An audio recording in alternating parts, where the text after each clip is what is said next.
দুনিয়ার সব রাজা বাদশার সামনে দাঁড়ালে হৃদয় কাঁপে, আর আল্লাহর সামনে দাঁড়িয়ে মন ঘুরে বেড়ায় কেন? স্রষ্টার সামনে দাঁড়ানোর সত্যিকারের অনুভূতি জানলে নামাজ আর কখনো রুটিন হবে না। সিজদায় আল্লাহর চেয়ে কাছে তুমি আর কখনো হতে পারবে না। তবু কেন চোখের পানি পড়ে না? সেই ইবাদত নিয়মিত করার জন্য 4টে চাবি আছে। ভিডিওটা শেষ পর্যন্ত দেখতে থাকো। অনেক আগে বালির অন্তহীন দেশে মানুষের হৃদয়ের ভেতরে কিছু নীরব ঘটনা ঘটছিল। মরুভূমি দেখতে খালি মনে হতো, কিন্তু সেটা কখনো সত্যিই খালি ছিল না। বাতাস ধীরে ধীরে বালির ঢিবির ওপর দিয়ে বয়ে যেত। প্রতি সকালে সূর্য নরম সোনালি আলোয় উঠত, আর সেই বিশাল আকাশের নিচে মানুষ সাধারণ জীবনযাপন করত। তারা লম্বা মরুপথ ধরে হাঁটত, পানি বহন করত, পণ্য বিনিময় করত, নামাজ পড়ত। প্রতিদিন 5 বার আজানের ডাক মরুভূমির বাতাসে ছড়িয়ে পড়ত। সেটা বালির উপত্যকায় প্রতিধ্বনিত হতো, তাঁবুতে পৌঁছত, বাজারে পৌঁছত, জ্বলন্ত সূর্যের নিচে একাকী পথিকের কাছে পৌঁছত। যখন ডাক আসত, মানুষ থেমে যেত। ব্যবসায়ী মুদ্রা গোনা বন্ধ করত, রাখাল তার ভেড়ার দিকে তাকানো বন্ধ করত, পথিক তার উট থামাত। তারা একদিকে মুখ ফেরাত, নীরবে দাঁড়াত, হাত তুলত আর নামাজ পড়ত।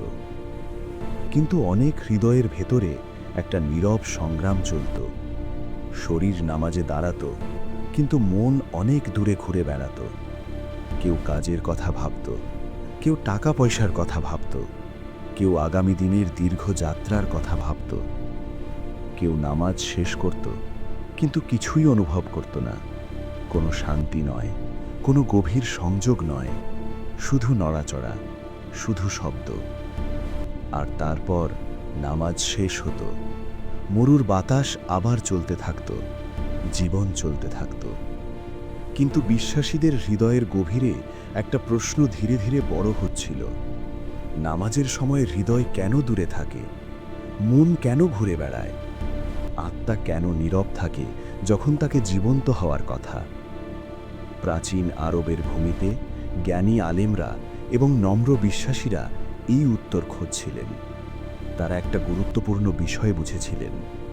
নামাজ কখনো খালি নড়াচড়া হওয়ার জন্য নয়, নামাজ হৃদয়কে জাগানোর জন্য, নামাজ আত্মাকে শান্ত করার জন্য, নামাজ মানুষকে বিশ্বের স্রষ্টার সাথে যুক্ত করার জন্য। কিন্তু হৃদয়কে প্রস্তুত করতে হয়। যেমন মরুভূমিতে ফুল ফোটার আগে বৃষ্টি লাগে, ঠিক তেমনি নামাজ জীবন্ত হওয়ার আগে হৃদয় প্রস্তুত হতে হয়। জ্ঞানের অনেক পথিক একটা সহজ জিনিস আবিষ্কার করেছিলেন। ছোট ছোট কাজ, সাধারণ কাজ, 4টে শক্তিশালী অভ্যেস, 4টে নীরব চাবি। এই 4টে জিনিস নামাজকে পুরোপুরি বদলে দিতে পারে, মনোযোগ আনতে পারে, শান্তি আনতে পারে, গভীর উপস্থিতি আনতে পারে। এই রহস্যগুলো সোনায় লুকানো ছিল না, রাজপ্রাসাদে তালাবদ্ধ ছিল না। এগুলো সাধারণ মুহূর্তে বাস করত। নামাজের আগের মুহূর্তে, নামাজের ভেতরের মুহূর্তে, হৃদয়ের ভেতরের মুহূর্তে। প্রথম রহস্য শুরু হয় নামাজ শুরু হওয়ার আগেই, হাত তোলার অনেক আগে, প্রথম শব্দ বলার অনেক আগে। এটা শুরু হয় প্রস্তুতির সাথে। মরুভূমিতে প্রস্তুতি মানে বেঁচে থাকা। যে পথিক প্রস্তুত না হয় সে যাত্রা টিকিয়ে রাখতে পারে না। পানি জোগাড় করতে হয়, উটকে বিশ্রাম দিতে হয়, পথ জানতে হয়। ঠিক তেমনি নামাজের জন্য হৃদয়কে প্রস্তুত করতে হয়। প্রস্তুতি ছাড়া নামাজ তাড়াহুড়ো হয়ে যায়।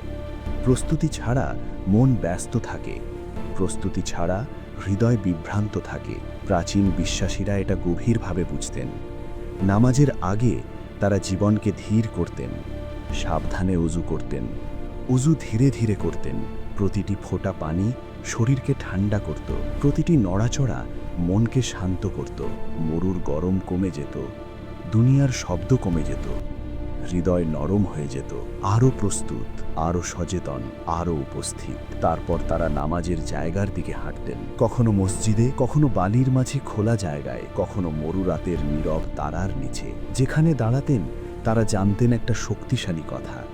তারা তাদের স্রষ্টার সামনে দাঁড়িয়েছেন, যিনি সূর্য সৃষ্টি করেছেন, যিনি তারা সৃষ্টি করেছেন, যিনি মরুভূমির প্রতিটি বালিক কণা সৃষ্টি করেছেন। যখন এই চিন্তা হৃদয়ে আসত, নামাজ বদলে যেত, মন ঘুরে বেড়ানো বন্ধ করত, হৃদয় নম্র হয়ে যেত, শরীর স্থির হয়ে যেত। নামাজ আর শুধু নড়াচড়া থাকত না, এটা হয়ে যেত একটা সাক্ষাৎ, একজন বান্দা আর স্রষ্টার মাঝে সাক্ষাৎ। কিন্তু এই বোঝাপড়ার জন্য অনুশীলন দরকার। মরুভূমি ধৈর্য শেখায়, বাতাস ধীরে ধীরে ঢিবি গড়ে, বৃষ্টি ধীরে ধীরে শুকনো জমিতে জীবন আনে। আর ঠিক তেমনি হৃদয়ে ধীরে ধীরে মনোযোগ শেখে, এক ধাপে এক ধাপে, এক নামাজে এক নামাজে, এক নীরব মুহূর্তে এক মুহূর্তে। নামাজে মনোযোগের প্রথম চাবি খুব সহজ। নামাজ শুরু হওয়ার আগে ধীর করো, হৃদয় প্রস্তুত করো, দুনিয়ার শব্দ বাইরে রেখে দাও, মনকে নীরব হতে দাও, আত্মাকে প্রস্তুত হতে দাও। কারণ নামাজ কোনো কাজ নয়, নামাজ একটা সাক্ষাৎ। আর যখন হৃদয় সেই সাক্ষাতের জন্য প্রস্তুত হয়, তখন কিছু সুন্দর ঘটতে শুরু করে।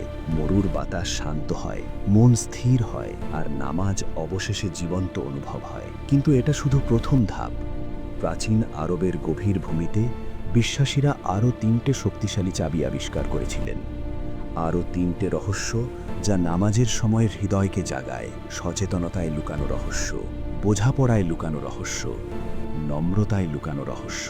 মরুভূমি এখনও এই শিক্ষা ধরে রেখেছে, বাতাস এখনও বালির ওপর দিয়ে সেগুলো ফিসফিস করে। আর যে হৃদয় মনোযোগ দিয়ে শোনে, সে আজও সেগুলো আবিষ্কার করতে পারে। কারণ সত্যিকারের নামাজ কখনো নিখুঁত শব্দের ওপর নির্ভর করে না। সত্যিকারের নামাজ একটা জীবন্ত হৃদয়ের ওপর নির্ভর করে, আর জীবন্ত হৃদয় শুরু হয় প্রস্তুতি দিয়ে। মরুভূমি প্রতিটি পদক্ষেপ মনে রাখে, প্রতিটি পথিক যে তার বালির উপর দিয়ে পার হয়েছে, সে কিছু না কিছু রেখে গেছে। একটা পায়ের ছাপ, একটা ফিসফিস, একটা শিক্ষা। অনেক আগে যখন নামাজের প্রথম চাবি বিশ্বাসীদের মাঝে ছড়িয়ে পড়তে শুরু করল, তাদের হৃদয়ে ধীরে ধীরে কিছু পরিবর্তন ঘটতে লাগল। তারা নামাজের আগে প্রস্তুতি নিত, তারা ধীরে চলত, শান্ত হাতে উজু করত, শান্ত মনে নামাজের দিকে হাঁটত, আর ধীরে ধীরে হৃদয় জাগতে শুরু করল। কিন্তু মরুভূমির আরও শেখানোর ছিল, কারণ শুধু প্রস্তুতি যথেষ্ট নয়। শরীর শান্ত হলেও মন তবু ঘুরে বেড়াতে পারে। হাত তোলা হলেও চিন্তা মরুর বাতাসের মতো দিগন্তের ওপারে চলে যেতে পারে। প্রাচীন ভূমির বিশ্বাসীরা এই সংগ্রাম বুঝতেন। তারা নীরবতার জগতে বাস করত, কিন্তু মন কখনো নীরব থাকত না। চিন্তাগুলো বালির ঝড়ের মতো চলত, স্মৃতি হঠাৎ করে উঠে আসত, আগামী দিনের চিন্তা প্রতিটি পথিকের পাশে পাশে হাঁটত। আর যখন নামাজ শুরু হতো, এই চিন্তাগুলো কখনো কখনো সঙ্গে চলে আসত। তাই সেই সময়ের আলেমরা আরও গভীরে খুঁজলেন। তারা একটা শক্তিশালী প্রশ্ন করলেন, কি মনকে নামাজের ভেতরে রাখে, কি হৃদয়কে উপস্থিত রাখে, কি আত্মাকে জাগ্রত রাখে? আর ধীরে ধীরে চিন্তা ও ধৈর্যের মাধ্যমে তারা দ্বিতীয় চাবি আবিষ্কার করলেন, বোঝা। নামাজের শব্দগুলো বোঝা, প্রতিটি নড়াচড়ার পেছনের অর্থ বোঝা, যার ইবাদত করা হচ্ছে তার মহত্ব বোঝা। প্রাচীন আরবের জগতে জ্ঞানকে মরুভূমির পানির মতো সম্মান করা হতো, দুষ্প্রাপ্য, মূল্যবান, জীবনদায়ী। যারা কুরআনের অর্থ শিখত, তারা নামাজের সময় ভিন্ন কিছু অনুভব করত। যখন তারা সূরা ফাতিহা পড়ত, তখন শুধু শব্দ পুনরাবৃত্তি করত না, তারা বার্তাটা বুঝত, শব্দের ভার অনুভব করত। তারা জানত তারা সকল জগতের প্রভুর প্রশংসা করছে, তারা জানত তারা হিদায়াত চাইছে, তারা জানত তারা সরল পথে চলার দোয়া করছে। যখন বিশ্বাসী এই অর্থগুলো জানে, তখন হৃদয় শুনতে শুরু করে। প্রতিটি শব্দ জীবন্ত হয়ে ওঠে, প্রতিটি বাক্য শক্তিশালী হয়ে ওঠে, প্রতিটি আয়াত স্মরণ করিয়ে দেয়। নামাজ আর রুটিন থাকে না, নামাজ হয়ে ওঠে সচেতনতা। কল্পনা করো আরবের অনন্ত আকাশের নিচে দাঁড়িয়ে আছো, চারিদিকে মরুভূমি বিস্তৃত, অন্ধকারে অগণিত তারা জ্বলছে, আর সেই মুহূর্তে তুমি নামাজে দাঁড়িয়েছ। মানুষের সামনে নয়, রাজা বাদশার সামনে নয়, তোমার উপরের তারাগুলোর স্রষ্টার সামনে, তোমার পায়ের নিচের মরুভূমির স্রষ্টার সামনে, তোমার নিজের ধুকফুক করা হৃদয়ের স্রষ্টার সামনে। যখন বিশ্বাসী এই মুহূর্তটা সত্যিই বোঝে, তখন মন স্থির হয়ে যায়, হৃদয় নম্র হয়ে যায়, আত্মা উপস্থিত হয়ে যায়। প্রাচীন বিশ্বাসীরা নামাজের নড়াচড়াগুলো নিয়ে গভীরভাবে চিন্তা করতেন। তারা তাড়াহুড়ো করে নড়তেন না, তারা দ্রুত করতেন না। প্রতিটি নড়াচড়ার অর্থ ছিল। যখন তারা তাকবীরের জন্য হাত তুলতেন, তখন তারা একটা শক্তিশালী কথা বুঝতেন। তারা দুনিয়াকে পেছনে ফেলে দিচ্ছেন। কাজ, টাকা, সমস্যা সবকিছু কাঁধের পেছনে রেখে দিচ্ছেন, আর সামনে শুধু আল্লাহ। যখন তারা রুকুতে যেতেন, তখন তারা নম্রতা বুঝতেন। একজন বান্দা স্রষ্টার মহত্বের সামনে নিজেকে নত করছে, পিঠ সোজা, মাথা নিচু, হৃদয় সচেতন। আর যখন তারা সিজদায় যেতেন, তখন আরও গভীর কিছু ঘটত। কপাল মাটিতে ঠেকত, মানুষের শরীরের সবচেয়ে উঁচু অংশ মাটিতে ঠেকত। এটা ছিল একটা স্মারক। মানুষ কোথা থেকে এসেছে? ধুলো। আর কোথায় ফিরে যাবে? ধুলো। কিন্তু আত্মা কোনো বড় কিছুর, আত্মা আল্লাহর। সেই সিজদার মুহূর্তে বিশ্বাসী আল্লাহর সবচেয়ে কাছে থাকে, মরুর বাতাসের চেয়ে কাছে, নীরব তারার চেয়ে কাছে, শ্বাসের চেয়ে কাছে। এই সচেতনতা মনোযোগ তৈরি করত, কারণ হৃদয়ে বুঝত শরীর কি করছে, মন বুঝত শব্দগুলোর অর্থ কী, আর আত্মা বুঝত নামাজের উদ্দেশ্য কী। মরু রাতগুলো হয়ে উঠত চিন্তার ক্লাসরুম। বিশ্বাসীরা নামাজের পর চুপচাপ বসত, আকাশের দিকে তাকাত, চিন্তা করত, প্রতিফলন করত, বিশ্বে নিজের স্থান বুঝত। তারা দেখত মানুষ কত ছোট। বিশাল মরুভূমিতে একজন মানুষ দাঁড়িয়ে, তারা ভরা আকাশের নিচে একটা কণ্ঠ। তবু স্রষ্টা প্রতিটি ফিসফিস শোনেন, প্রতিটি নামাজ শোনেন, প্রতিটি হৃৎস্পন্দন শোনেন। এই উপলব্ধি তাদের নামাজের ধরন বদলে দিল। নামাজ ধীর হয়ে গেল, অর্থপূর্ণ হয়ে গেল, শান্তিময় হয়ে গেল। আর কিছু সুন্দর ঘটতে শুরু করল। ঘুরে বেড়ানো মন স্থির হতে লাগল, বিভ্রান্ত হৃদয় ফিরে আসতে লাগল, আত্মা শান্তি অনুভব করতে লাগল। কিন্তু প্রাচীন জগতের আলেমরা আরও একটা কথা জানতেন। প্রস্তুতি থাকলেও, বোঝা থাকলেও মানুষের হৃদয় তবু বিভ্রান্তির মুখোমুখি হতে পারে, কারণ মন সবসময় চলমান, মরুর বাতাসের মতো, সরে যাওয়া বালির মতো। এই কারণে বিশ্বাসীরা তৃতীয় চাবি আবিষ্কার করলেন, হৃদয়ের জন্য একটা শক্তিশালী সুরক্ষা। ঘুরে বেড়ানো চিন্তার বিরুদ্ধে ঢাল, নামাজে মনোযোগ শক্তিশালী করার একটা রহস্য, যে রহস্য দীর্ঘ রাত ইবাদত কাটানো মানুষরা জানতেন, যে রহস্য মনকে রক্ষা করে। কিন্তু সেই রহস্য এই যাত্রার পরবর্তী অধ্যায়ের, কারণ মরুভূমি শিক্ষায় ভরা, আর হৃদয়ের এখনও আরও শেখার বাকি আছে। মরুভূমি ধৈর্য শেখায়। মরুভূমিতে কিছুই দ্রুত চলে না। বালির ঢিবি ধীরে ধীরে বদলায়। বাতাস দূর দূরান্ত থেকে এসে ভূমিকে গড়ে তোলে। তারা আকাশ পার হয় দীর্ঘ নীরব ঘণ্টায়। আর বিশ্বাসীর হৃদয়ও ধীরে ধীরে বদলায়। প্রাচীন আরবের ভূমিতে বিশ্বাসীরা ইতিমধ্যে দুটি শক্তিশালী চাবি শিখে নিয়েছিল: নামাজের আগে প্রস্তুতি, নামাজের অর্থ বোঝা। এই দুটি চাবি সচেতনতার দরজা খুলে দিয়েছিল। কিন্তু হৃদয়ের যাত্রা শেষ হয়নি, কারণ প্রস্তুতি থাকলেও, জ্ঞান থাকলেও মন তবু ঘুরে বেড়াতে পারে। হঠাৎ একটা চিন্তা উঠে আসে, অতীতের একটা স্মৃতি, আগামীকালের একটা চিন্তা, মসজিদের বাইরে অপেক্ষমান একটা সমস্যা। বিশ্বাসী নামাজে দাঁড়ায়, কিন্তু মন অন্য কোথাও চলে যায়। মরুভূমির ওপারে, বাজারের ওপারে, দূরের শহরের ওপারে। প্রথম যুগের আলেমরা এই সংগ্রাম লক্ষ্য করেছিলেন। তারা নিজেদের মধ্যে দেখেছেন, তাদের ছাত্রদের মধ্যে দেখেছেন, প্রতিটি বিশ্বাসীর মধ্যে দেখেছেন যারা তাদের নামাজ রক্ষা করার চেষ্টা করছে। তাই তারা আর একটা সমাধান খুঁজলেন, আর একটা চাবি, হৃদয়ের জন্য আরও গভীর সুরক্ষা। আর ধীরে ধীরে তারা একটা শক্তিশালী জিনিস আবিষ্কার করলেন, একটা সহজ জিনিস যা সবসময়ই ছিল। তৃতীয় চাবি ছিল আল্লাহর সামনে দাঁড়ানোর সচেতনতা। শুধু জানা নয়, শুধু বিশ্বাস করা নয়, অনুভব করা, জীবন্ত করে তোলা, নামাজের মুহূর্তে তা অনুভব করা। আরবি ভাষায় এই সচেতনতাকে বলা হয় খুশু। খুশু হলো যখন হৃদয় নম্র হয়ে যায়, যখন আত্মা নীরব হয়ে যায়, যখন মন পুরোপুরি উপস্থিত হয়ে যায়। প্রাচীন বিশ্বাসীরা তাদের হৃদয়কে এই সচেতনতা অনুভব করার জন্য প্রশিক্ষণ দিতেন। প্রতিটি নামাজের আগে তারা নিজেদেরকে একটা গুরুত্বপূর্ণ কথা স্মরণ করিয়ে দিতেন।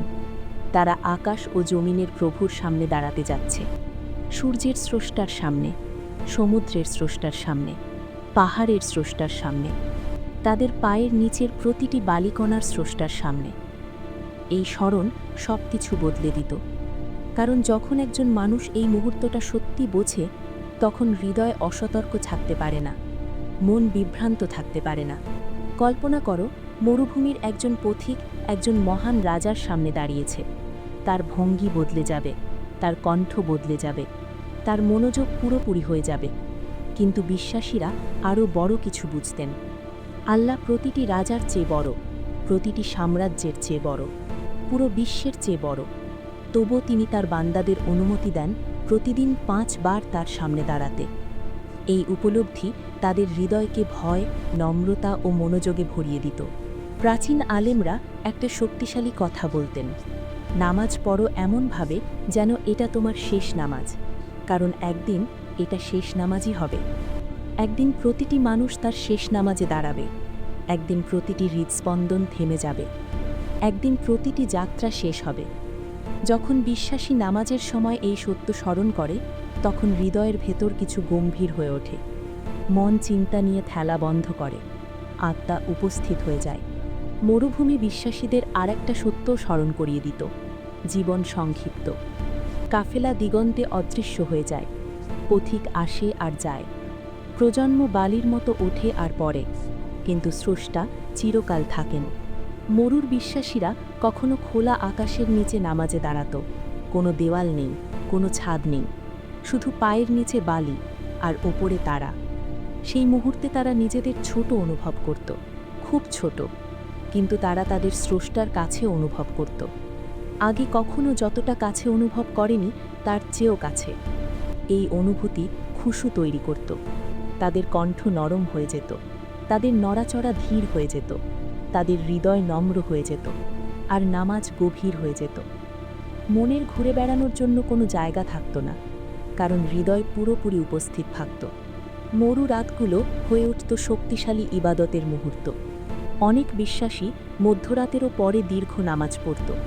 বাতাস নীরবে ঢিবির মধ্য দিয়ে চলত, তারা আকাশ ভরে রাখত, আর মরুর নীরবতায় বিশ্বাসী নামাজে দাঁড়াত। কখনো চোখের জল পড়ত, দুঃখ থেকে নয়, সচেতনতা থেকে। আল্লাহর মহত্বের সচেতনতা, মানুষের দুর্বলতার সচেতনতা, স্রষ্টার রহমতের সচেতনতা। এই মুহূর্তগুলো গভীর মনোযোগ তৈরি করত, বিভ্রান্তির চেয়ে শক্তিশালী মনোযোগ, ঘুরে বেড়ানো চিন্তার চেয়ে শক্তিশালী মনোযোগ। কিন্তু প্রাচীন জগতের আলেমরা আর একটা কথাও বুঝতেন, খুশুকে জোর করে আনা যায় না, তাড়াহুড়ো করে আনা যায় না, এটা ধীরে ধীরে বাড়ে, মরুভূমিতে বৃষ্টির পর বীজের মতো। হৃদয়কে অনুশীলন করতে হয়, মনকে ধৈর্য শিখতে হয়, আত্মাকে বারবার নামাজের কাছে ফিরে আসতে হয়। সময়ের সাথে হৃদয় নরম হয়ে যায়, আরও সচেতন হয়ে যায়, আরও উপস্থিত হয়ে যায়, আর নামাজ জীবন্ত হয়ে ওঠে। কিন্তু এটাও ছিল না শেষ শিক্ষা। প্রথম যুগের বিশ্বাসীরা জানতেন আর একটা চাবি বাকি আছে, শেষ রহস্য, যা নামাজকে বিভ্রান্তি থেকে রক্ষা করে, যা বান্দা ও স্রষ্টার মাঝে সংযোগকে আরও শক্তিশালী করে, যা নামাজের শেষ মুহূর্তে লুকানো, যা নামাজকে শান্তিতে পরিণত করে। কিন্তু সেই গল্প এই যাত্রার শেষ অংশের গল্প, কারণ মরুভূমির এখনও একটা শিক্ষা বাকি আছে, আর হৃদয় প্রায় প্রস্তুত হয়ে গেছে তা গ্রহণ করার জন্য। মরুভূমি কখনো তাড়াহুড়ো করে না। বাতাস ধীরে ধীরে ঢিবির উপর দিয়ে চলে, রাত ধীরে ধীরে সকাল হয়, আর বিশ্বাসীর হৃদয়ও ধীরে ধীরে বাড়ে। প্রাচীন মরুর পথিকেরা ইতিমধ্যে 4টা শক্তিশালী শিক্ষা শিখে নিয়েছিল। নামাজের আগে হৃদয় প্রস্তুত করা, নামাজের অর্থ বোঝা, স্রষ্টার সামনে দাঁড়ানোর উপস্থিতি অনুভব করা। এই 3টে চাবি বিশ্বাসীদের নামাজের ধরন বদলে দিয়েছিল। কিন্তু প্রথম যুগের আলেমরা আরও একটা রহস্যের কথা বলতেন, শেষ চাবি। একটা সহজ কাজ, ছোট, নীরব, কিন্তু শক্তিশালী। কারণ হৃদয় নম্র হলেও, মন সচেতন হলেও, মানুষের আত্মার এখনও আরও কিছু দরকার। একটা গভীর সংযোগের মুহূর্ত দরকার, একটা মুহূর্ত যেখানে বান্দা সরাসরি স্রষ্টার সাথে কথা বলে, মুখস্থ শব্দ দিয়ে নয়, রুটিন বাক্য দিয়ে নয়, হৃদয়ের ভাষায়। এটাই ছিল চতুর্থ চাবি, নামাজের মধ্যে আন্তরিক দোয়া করা, হৃদয় থেকে আল্লাহর সাথে কথা বলা। প্রাচীন মরুরাতে অনেক বিশ্বাসী সিজদায় অন্যদের চেয়ে অনেক বেশি সময় থাকতেন। চারপাশে দুনিয়া নীরব ছিল। বাতাস ধীরে ধীরে ঢিবির উপর দিয়ে চলত, তারা উপরে জ্বলত। আর সেই সিজদার মুহূর্তে তারা আল্লাহর সাথে কথা বলতো। জোরে নয়, লম্বা বক্তৃতা দিয়ে নয়, আন্তরিকতার সাথে। তারা ক্ষমা চাইত, হিদায়াত চাইত, শক্তি চাইত, শান্তি চাইত। কারণ সিজদার মুহূর্তে বান্দা আল্লাহর সবচেয়ে কাছে থাকে, নামাজের অন্য কোনো মুহূর্তের চেয়ে কাছে।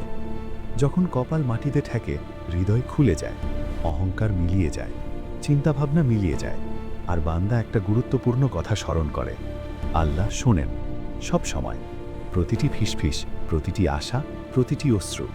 প্রথম যুগের বিশ্বাসীরা একটা শক্তিশালী কথা বুঝতেন: নামাজ শুধু নড়াচড়া নয়, নামাজ শুধু তিলাবাত নয়, নামাজ হলো সংযোগ। যখন বান্দা আন্তরিকভাবে আল্লাহর সাথে কথা বলে, তখন হৃদয় জীবন্ত হয়ে ওঠে। মন আর ঘুরে বেড়ায় না, কারণ হৃদয় সরাসরি তার স্রষ্টার সাথে কথা বলছে। মরুভূমি প্রায়ই বিশ্বাসীদের মানুষের দুর্বলতা স্মরণ করিয়ে দিত। বালির ঝড় হঠাৎ উঠে আসতে পারে, কাফেলা দূরে অদৃশ্য হয়ে যেতে পারে, পানি কমে যেতে পারে। মরুর জীবন অনিশ্চিত ছিল, কিন্তু নামাজ বিশ্বাসীদের নিশ্চয়তা দিত, কারণ তারা মরুভূমির চেয়েও বড় কিছু জানত। আল্লাহ সব সময় কাছে, বাতাসের চেয়ে কাছে, তারার চেয়ে কাছে, শ্বাসের চেয়ে কাছে। এই বিশ্বাস হৃদয়কে শক্তি দিত। আর সিজদার সময় বিশ্বাসীরা তাদের হৃদয়ে দোয়ায় ঢেলে দিত। কেউ ক্ষমা চাইত, কেউ ধৈর্য চাইত, কেউ পরিবারের সুরক্ষা চাইত, কেউ শুধু চাইত যেন তাদের হৃদয় ঈমানে অটল থাকে। এই মুহূর্তগুলো নামাজে গভীর মনোযোগ তৈরি করত, কারণ নামাজ আর দূরের থাকত না। এটা হয়ে যেত ব্যক্তিগত, এটা হয়ে যেত জীবন্ত। আর ধীরে ধীরে চারটে চাবি একসাথে এলো: প্রস্তুতি, বোঝা, সচেতনতা, আন্তরিক দোয়া। চারটে সহজ কাজ, চারটে শক্তিশালী পরিবর্তন। নামাজে জীবন ফিরিয়ে আনার চারটে উপায়। মরুভূমি তার নীরব অস্তিত্ব চালিয়ে যেত, ঢিবিগুলো বাতাসের নিচে সরে যেত, প্রজন্ম আসত আর যেত, কিন্তু এই চারটে চাবি রয়ে গেল। শিক্ষক থেকে ছাত্রের কাছে, বাবা মা থেকে সন্তানের কাছে, বিশ্বাসী থেকে বিশ্বাসীর কাছে। আজও প্রাচীন মরুভূমি থেকে অনেক দূরে, আরবের প্রথম মসজিদ থেকে অনেক দূরে একই সংগ্রাম এখনও আছে। মানুষ নামাজে দাঁড়ায়, কিন্তু মন ঘুরে বেড়ায়, হৃদয় বিভ্রান্ত হয়, আত্মা দূরে অনুভূত হয়। কিন্তু সমাধান একই রয়ে গেছে: নামাজের আগে প্রস্তুত হও, যা পড়ো তা বোঝো, মনে রেখো তুমি কার সামনে দাঁড়িয়েছ, আর আন্তরিকভাবে আল্লাহর সাথে কথা বলো। যখন এই চারটি জিনিস একসাথে আসে, তখন কিছু সুন্দর ঘটে। নামাজ শান্তিময় হয়ে যায়, নামাজ শক্তিশালী হয়ে যায়, নামাজ হয়ে যায় বিশ্রামের জায়গা। একটা জায়গা যেখানে দুনিয়ার শব্দ মিলিয়ে যায়, একটা জায়গা যেখানে হৃদয় তার স্রষ্টার কাছে ফিরে আসে। মরুভূমির আকাশ এখনও দিগন্ত জুড়ে প্রসারিত, বাতাস এখনও ঢিবির উপর দিয়ে চলে, আর বিশ্বের কোথাও নীরবতার মাঝে একজন বিশ্বাসী নামাজে হাত তোলে। পুরোপুরি নিখুঁত নয়, সংগ্রাম ছাড়া নয়, কিন্তু আশা নিয়ে। কারণ প্রতিটি আন্তরিক নামাজ শোনা হয়, আর যে হৃদয় আল্লাহর কাছে ফিরে আসে, সে শান্তি খুঁজে পায়।